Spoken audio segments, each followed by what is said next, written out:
Paz do Senhor, irmão. Que bom que você veio para estarmos compartilhando o texto sagrado nesse devocional que estamos fazendo no livro de Êxodo. Chegamos no capítulo 12 e nesse momento crucial, onde a mensagem do Evangelho é plenamente anunciada aí, né, apontando para a pessoa de Cristo. Então, assim, é extraordinário. Abra sua Bíblia, então, no Evangelho, perdão, no livro de Êxodo, no capítulo 12, por favor. Enquanto você está abrindo o seu texto sagrado, eu gostaria de te dar uma dica, irmão. Eu gostaria que você se debruçasse nesses textos que temos estudado. Eu gostaria que você se inclinasse a eles, que você tivesse um caderno, que você compre um caderno, que você tenha um lápis na mão, abra a sua Bíblia, que você possa escrever o que você está observando, analisando, respondendo as perguntas que são desse devocional Descobertas, né, que você todo dia recebe. Você responda essas perguntas. Esse registro é tão importante. Sabe, aquilo que eu trago para você pode ser uma grande bênção para a sua vida, mas aquilo que você analisa, que você estuda por você mesmo, que você medita nas Escrituras Sagradas, e esse é o mandamento, né, que nós recebemos, não que o pastor medite por nós, mas que nós venhamos a meditar de dia e de noite na palavra de Deus. Não que seja errado que eu traga alguma meditação para você, te ajude, te apoie e amplie um pouco mais a sua meditação, mas esse contato direto que você precisa ter com as Escrituras é fundamental, meu irmão. Eu não quero que você perca isso. Pelo contrário, eu quero que você cresça nesse contato direto com a palavra de Deus. Amém? Então que você tenha um caderno, se você não tem, compre um, ou pegue um aí na sua casa, caneta ou lápis, e você vai, e às vezes você tem uma palavra, uma pergunta, alguma coisa, registra, anota, né, uma palavra importante que você viu, um verbo, né, que você viu ali, um evento, uma pessoa, que você responda aquelas perguntas, que você sinalize no texto, no seu caderno, para que você faça esse registro. É fundamental isso. Você não pode ficar simplesmente esperando que eu traga algo para você, mas que você trabalhe no texto, que você estude o texto, que você depois leve isso em oração, que você reflita nisso tudo em oração, diante daquilo tudo que Deus tem falado com você. Tome decisões e anote o nome de uma pessoa ou algumas pessoas para quem você vai compartilhar aquilo naquele dia. Não deixe para o dia seguinte. Naquele dia que aquelas verdades que Deus falou para você, que você ligue, que você mande um WhatsApp, que você numa rede social compartilhe, ou que você, ao encontrar com aquela pessoa, possa compartilhar algo com ela, né? Que você tome essas decisões, essas atitudes, e que seja uma bênção, tanto para a sua vida como para outras pessoas. Nós vimos no capítulo 10 aí, finalizando o capítulo 10, a nona praga, que foi das trevas, que foi não apenas a ausência de luz, não foi simplesmente que as luzes se apagaram, não, as trevas eram palpáveis, ninguém conseguia enxergar a mão diante dos seus olhos. Você imagina, meu irmão, os egípcios tinham pânico da noite, eles nem à noite saíam de casa porque eles acreditavam que nesses momentos deuses que eles acreditavam ter da noite, das trevas, carregavam as pessoas, ou a alma das pessoas para o inferno, e ali eles eram atormentados. Imagine o que Deus está dizendo para eles nessa praga, é justamente que a ausência de Deus, ou a rebelião contra Deus, é o próprio inferno, é a própria realidade de trevas palpáveis, densas, e é o que eles estão experimentando ali por 3 dias. E imagine não conseguir levantar. Nesse momento de isolamento social, a gente consegue perceber muito longe daquilo que eles estavam vivendo, mas a gente consegue ter pelo menos uma pequena noção do que seria o que eles estão passando, não poder sair de casa, não poder se deslocar, não poder ver ninguém, o rosto de ninguém, né? Foi algo extremamente horrível para eles, foi um terror de fato, não apenas o não conseguir enxergar, mas o terror da própria alma, a aflição da própria alma, que eles sentiram pânico. E aí então o faraó chama Moisés para negociar com eles, deixa o gado aí e pode ir vocês, todo o povo. E Moisés vai dizer para eles, nós vamos com tudo e não vamos deixar aqui nenhuma unha, e não apenas isso, vocês ainda nos darão o pago do trabalho que nós fizemos aqui por 400 anos. E eles saíram então do Egito, como o texto sagrado vai dizer, logo na frente, espoliando o Egito como se fosse uma batalha que Deus, de fato, ganhou, venceu sobre todos os deuses egípcios, sobre toda a arrogância de Faraó e do povo egípcio. Então Deus vence a batalha e o povo de Israel sai levando os despojos de guerra. E aí então Deus chama Moisés no capítulo 11 e começa a falar para ele o que vai acontecer. E Deus vai dando a Moisés as diretrizes da Páscoa. O que é a Páscoa? E aqui está a mensagem, irmão, do Evangelho sendo pregado aqui no livro de Êxodo. O povo de Israel vai sair do Egito por meio do sangue do Cordeiro.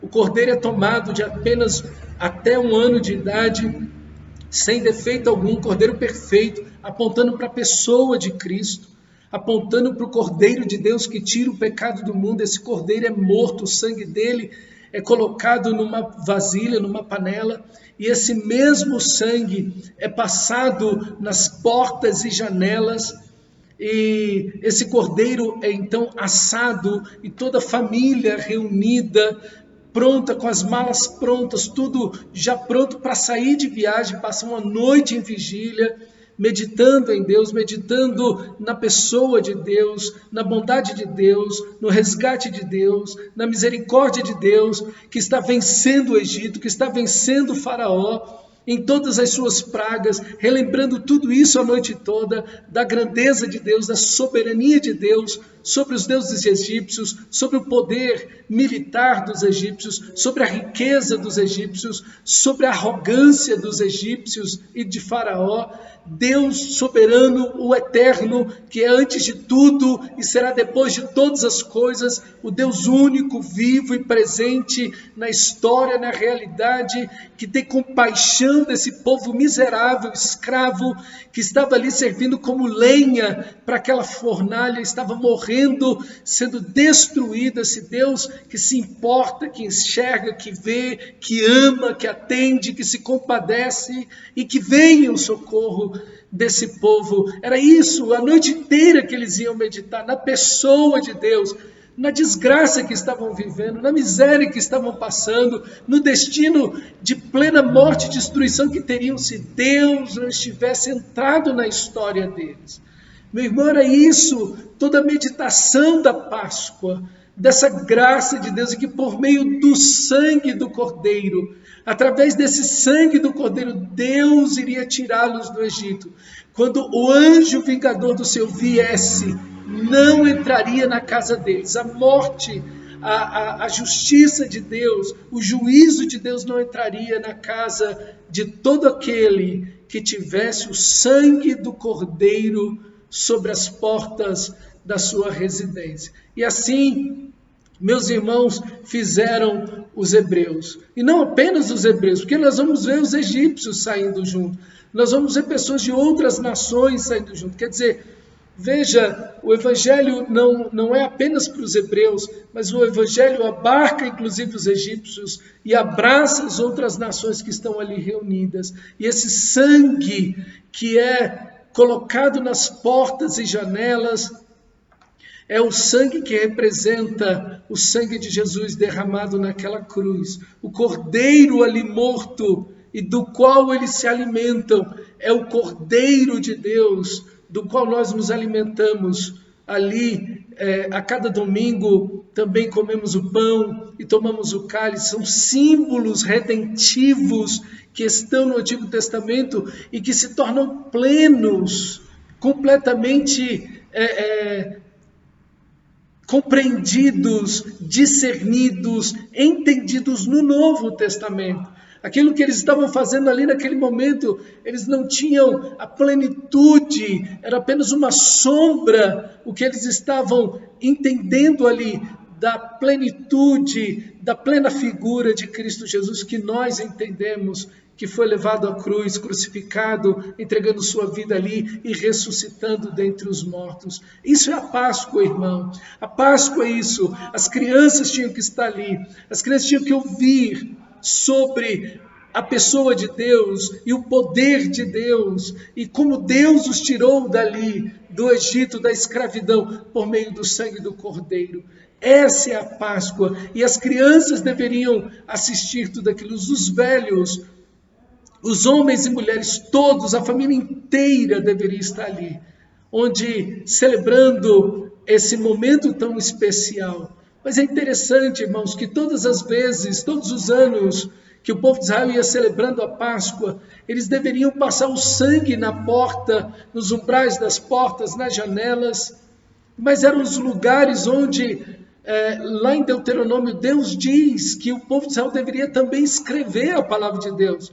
Você vai escrever essa palavra nos umbrais da tua porta e você vai meditar nela, você vai falar com ela ao sentar, ao levantar, ao deitar, ao acordar, com seu filho no meio do caminho. Em todo momento essa palavra vai estar perto de ti.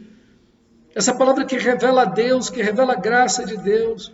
E a imagem linda é essa, é que quando o povo de Deus ia escrever o mandamento, ele escreveu sobre o sangue do Cordeiro. E então aquele sangue no ano seguinte cobriria aquela escrita. E logo depois da Páscoa, novamente o povo de Deus iria escrever os mandamentos sobre o sangue.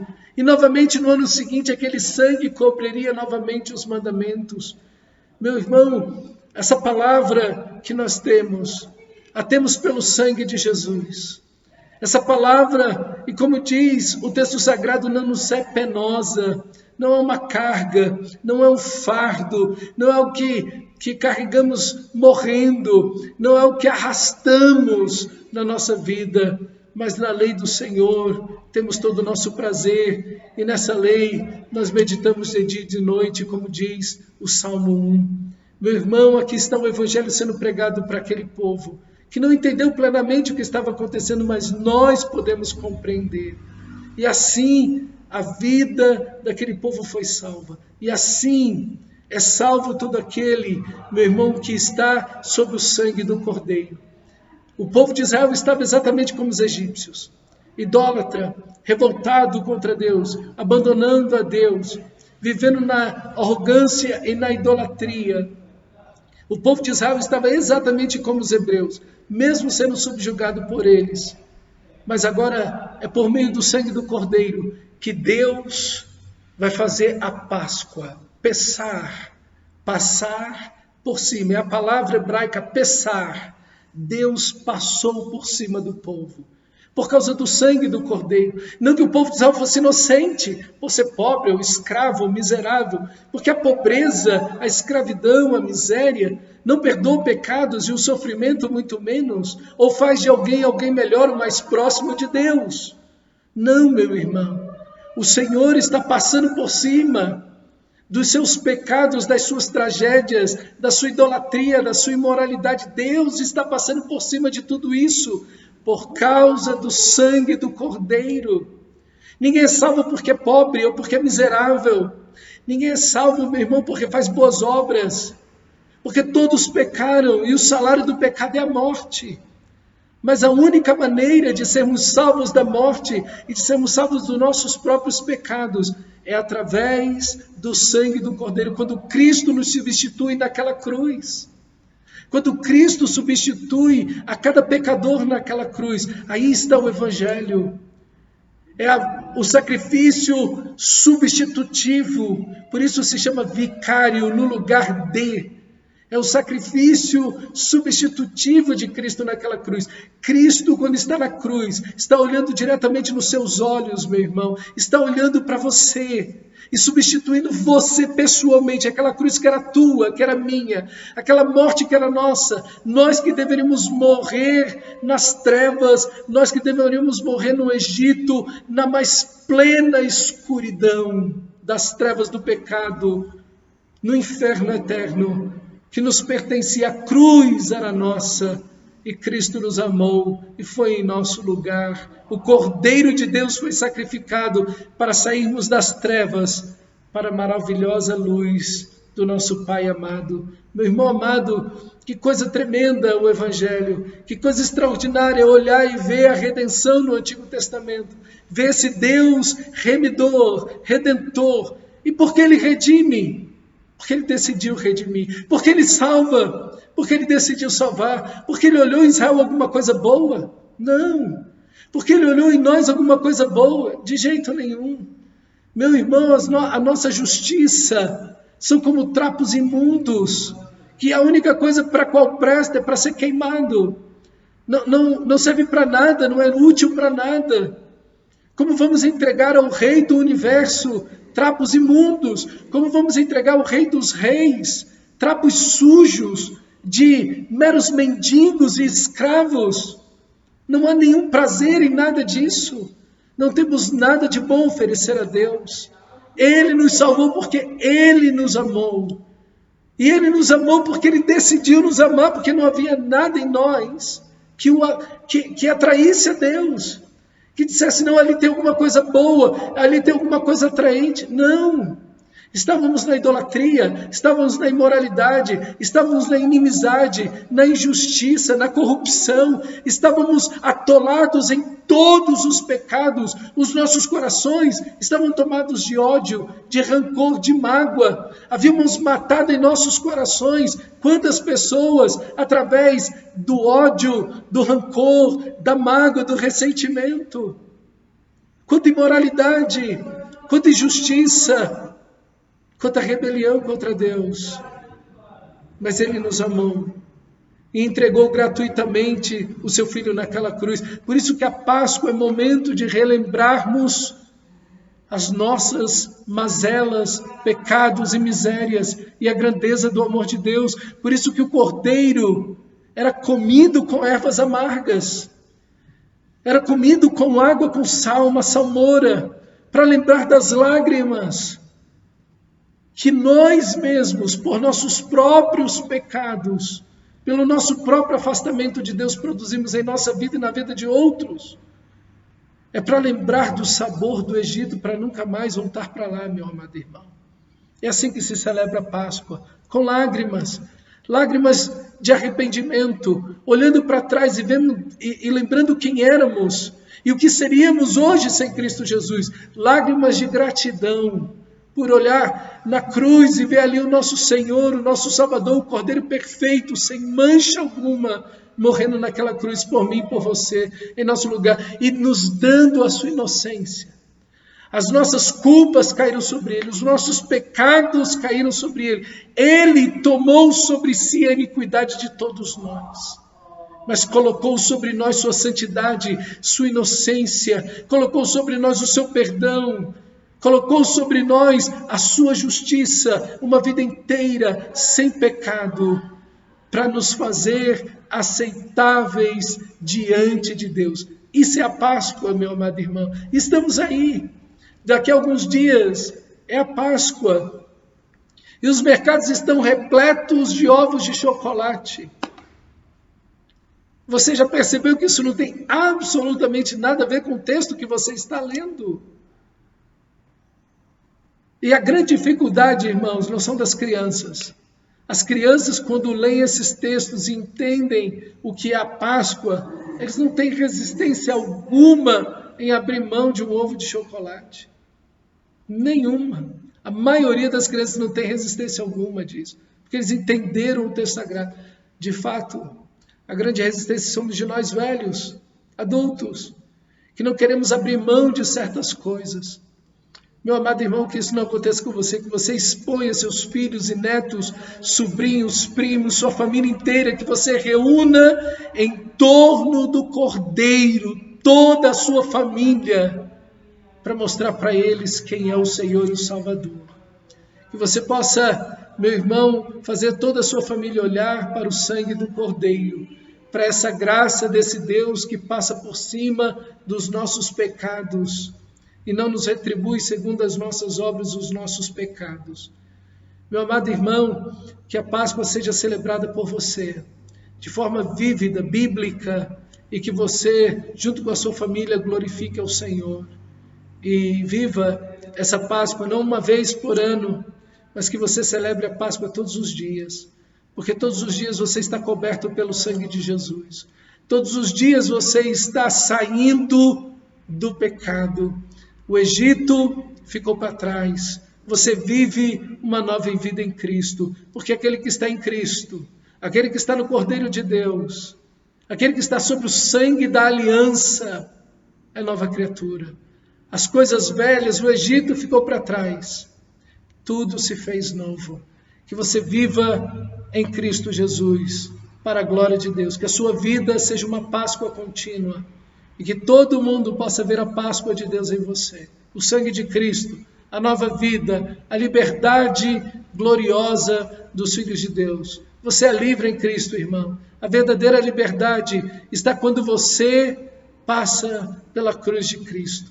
Ali Ele te fez livre, livre do pecado, livre do diabo, livre do Egito, livre das trevas, livre da escravidão. Você foi feito livre, irmão, pelo sangue do Cordeiro. Que Deus te abençoe, te fortaleça e que você siga firme debaixo do sangue da aliança do Cordeiro. Deus te abençoe, meu amado.